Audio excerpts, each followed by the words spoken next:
चलिए अब बात करते हैं 10 तारीख को होने वाले तीसरे चरण के मतदान की, जिसमें दिल्ली समेत कई राज्यों में 91 सीटों पर लोकसभा चुनाव हो रहे हैं। आपको बता दें कि दिल्ली की जो अहम सीटें हैं वो कौन कौन सी सीटें हैं आपके सामने हैं। चांदनी चौक ये अहम सीट है, यहां से कांग्रेस के सांसद हैं कपिल सिब्बल, टक्कर दे रहे हैं इस बार बीजेपी के डॉक्टर हर्षवर्धन और आम आदमी पार्टी के उम्मीदवार आशुतोष।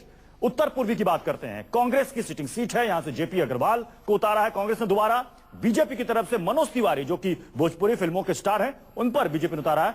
आप की तरफ से प्रोफेसर आनंद कुमार जो हैं वो यहां से उम्मीदवार। आपको बता दें कि प्रचार का शोर थम चुका है, क्योंकि चुनाव आयोग के नियम के मुताबिक मतदान प्रक्रिया शुरू होने से पहले 48 घंटे पहले प्रचार खत्म हो जाता है और इसके बाद अगर कोई प्रचार करता पाया जाएगा तो उसके खिलाफ कड़ी कार्रवाई की जाती है। तो अब सब कुछ जनता पर है कि जनता 10 तारीख को इन उम्मीदवारों में से किसे वोट का यानी कि जीत का बटन दबाकर उनको दिल्ली भेजती है। कांग्रेस से कृष्णा तीरथ, बीजेपी की तरफ से उदित राज, आपकी तरफ से राखी बिरलान। उत्तर पश्चिम सीट है दिल्ली की, यह सुरक्षित सीट है दिल्ली की। पूर्वी दिल्ली की बात कर लेते हैं।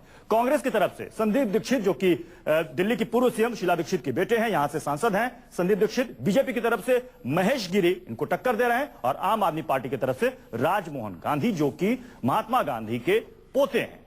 पश्चिमी दिल्ली से कांग्रेस के महाबल मिश्रा और बीजेपी की तरफ से साहिब सिंह वर्मा के बेटे प्रवेश वर्मा और आम आदमी पार्टी की तरफ से जर्नैल सिंह यहां के उम्मीदवार है। आपको एक बार फिर से बता देते हैं कि शाम 5 बजे ही प्रचार का शोर थम चुका है, क्योंकि 10 तारीख को यानी कि परसों रोज यहां पर वोटिंग होगी। दिल्ली नहीं, दिल्ली के अलावा 14 राज्यों के 91 लोकसभा सीटों के लिए वोट डाले जाएंगे। प्रचार का शोर थम चुका है, नेताओं ने अपनी तरफ से खूब पसीना बहाया चुनाव प्रचार में। अब सब कुछ अब जनता पर है। जनता ने उन्हें देखा, जनता ने उन्हें सुना, उनके वायदों को, उनकी दलीलों को। अब जनता 10 तारीख को तय करेगी कि इनमें से वो किसे अपना उम्मीदवार चुनेगी।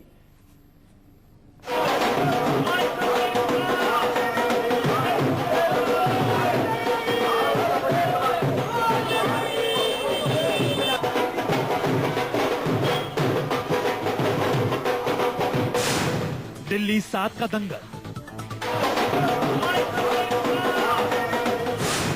थम गया चुनाव प्रचार, खामोश हुई नेताओं की जुबान। अब मतदान की तैयारी।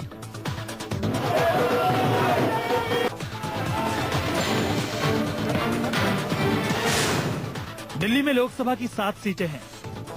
साल 2009 में हुए लोकसभा चुनाव में कांग्रेस ने सभी 7 सीटों पर एक तरफा जीत दर्ज की थी,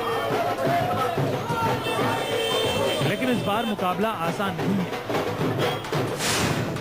58 निर्दलीय समेत 150 उम्मीदवार चुनावी मैदान में हैं।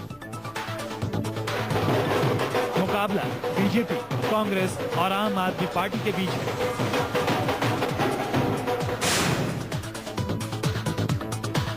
नई दिल्ली सीट पर कांग्रेस के मौजूदा सांसद अजय माकन, बीजेपी के प्रवक्ता मीनाक्षी लेखी और आम आदमी पार्टी के नौजवान पत्रकार आशीष खेतान के बीच कांटे की टक्कर है। चांदनी चौक सीट पर भी मुकाबला कांटे का है। यहां मौजूदा सांसद और केंद्रीय मंत्री कपिल सिब्बल को आम आदमी पार्टी के आशुतोष और बीजेपी के डॉक्टर हर्षवर्धन चुनौती दे रहे हैं। आशुतोष पूर्व टेलीविजन पत्रकार हैं, तो डॉक्टर हर्षवर्धन दिल्ली के मंत्री रह चुके हैं। हर्षवर्धन विधानसभा चुनाव में बीजेपी की तरफ से सीएम पद के उम्मीदवार भी थे। पूर्वी दिल्ली से कांग्रेस के मौजूदा सांसद संदीप दीक्षित और बीजेपी से महेश गिरी को चुनौती दे रहे हैं आम आदमी पार्टी के राजमोहन गांधी। राजमोहन गांधी महात्मा गांधी के पोते हैं, तो संदीप दीक्षित दिल्ली की मुख्यमंत्री रही शीला दीक्षित के बेटे हैं। दक्षिण दिल्ली सीट पर भी मुकाबला 3 तरफा है। यहां कांग्रेस के मौजूदा सांसद रमेश कुमार को बीजेपी के विधायक रमेश बिधूड़ी और आम आदमी पार्टी के कर्नल देवेंद्र सिंह शहरावत चुनावी टक्कर दे रहे हैं। पश्चिमी दिल्ली सीट पर कांग्रेस के सांसद महाबल मिश्रा को बीजेपी के प्रवेश वर्मा और आम आदमी पार्टी के जर्नैल सिंह चुनौती दे रहे हैं। जर्नैल सिंह पत्रकार हैं, तो प्रवेश वर्मा दिल्ली देहात के दिग्गज नेता रहे साहिब सिंह वर्मा के बेटे हैं।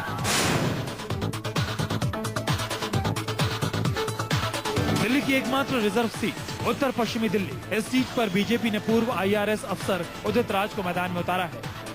कांग्रेस की तरफ से मौजूदा सांसद और केंद्रीय मंत्री कृष्णा तीरथ के सामने अपनी सीट बचाने की चुनौती है।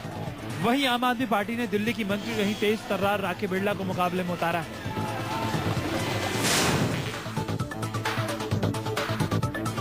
उत्तर पूर्वी सीट से कांग्रेस के पूर्व प्रदेश अध्यक्ष जयप्रकाश अग्रवाल का मुकाबला बीजेपी के मनोज तिवारी और आम आदमी पार्टी के प्रोफेसर आनंद कुमार से है।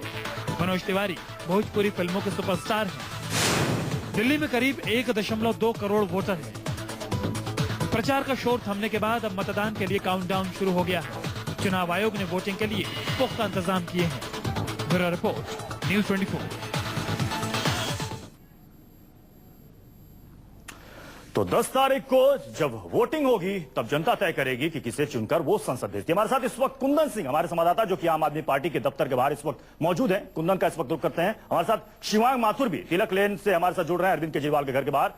कुंदन, आज जो कुछ भी हुआ, थप्पड़ कांड हुआ, उसके बाद अरविंद केजरीवाल मौन व्रत पर गए। उसके बाद वो प्रेस कॉन्फ्रेंस करते हैं और कहते हैं कि जिसने भी मुझ पर हमला किया मैं उसको माफ करता हूं, लेकिन मुझे समझ में नहीं आ रहा है कि ये हमला मुझ पर बार बार क्यों हो रहा है। यानी कि कहीं ना कहीं प्रचार खत्म होने के पहले पहले तक भी बीजेपी और कांग्रेस को अरविंद केजरीवाल ने निशाने पर ले ही लिया।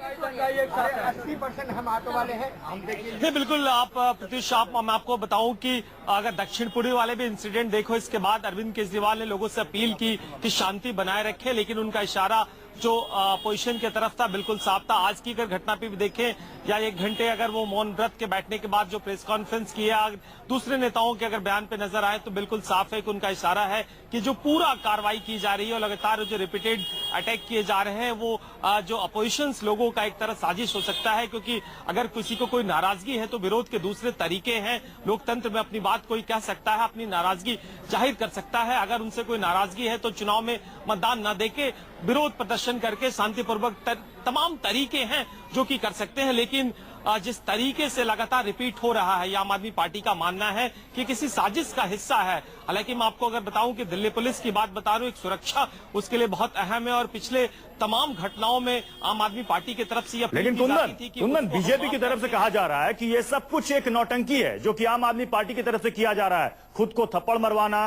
खुद पर अंडे फेंकवाना, खुद पर स्याही फेंकवाना, ये सब कुछ नौटंकी है। मीडिया अटेंशन के लिए आम आदमी पार्टी कर रही है सब।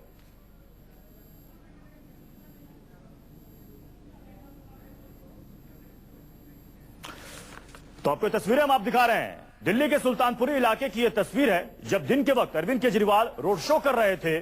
राखी बिरला जो कि यहां से उम्मीदवार हैं, उनके समर्थन में उसी दौरान एक ऑटो ड्राइवर जिसका नाम लाली बताया जा रहा है, वो उनके करीब पहुंचता है। अरविंद केजरीवाल को पहले वो माला पहनाता है और उसके बाद उनको थप्पड़ जड़ देता है। तुरंत आम आदमी पार्टी के कार्यकर्ता उस पर पिल पड़ते हैं, उसकी जमकर पिटाई की जाती है। उसके बाद उसे पुलिस के हवाले कर दिया जाता है। अरविंद केजरीवाल यहां से राजघाट चले जाते हैं, मौन व्रत करते हैं लगभग 1.25 घंटे तक, और उसके बाद वो पार्टी दफ्तर में आकर प्रेस कॉन्फ्रेंस करते हैं और कहते हैं कि मुझे समझ में नहीं आ रहा कि आखिर बार बार मुझ पर ये हमले क्यों हो रहे हैं, कौन करवा रहा है, इसके पीछे मास्टरमाइंड क्यों है। क्योंकि एक बार नहीं, उन पर 4 से 5 दफा इसी तरीके से अलग अलग जगहों पर हमला किया गया है, उनको निशाने पर लेने की कोशिश की गई है। उन्होंने कहा कि हिंसा से किसी भी समस्या का समाधान नहीं निकल सकता। लोकतंत्र है, जनतंत्र है, यहां पर बातचीत और संवाद से ही किसी मसले का हल निकल सकता है। और उन्होंने कहा कि जिसने भी उन पर हमला किया है उसे वो माफ करते हैं।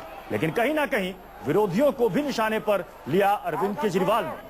हालांकि शाम 5 बजे दिल्ली में प्रचार का शोर थम चुका है। आपको बता दें 10 तारीख को यहां पर वोटिंग होनी है, लेकिन उससे पहले ही अरविंद केजरीवाल ने प्रेस कॉन्फ्रेंस करके कहीं ना कहीं बीजेपी और कांग्रेस को घेरने की कोशिश की है इस थप्पड़ कांड पर।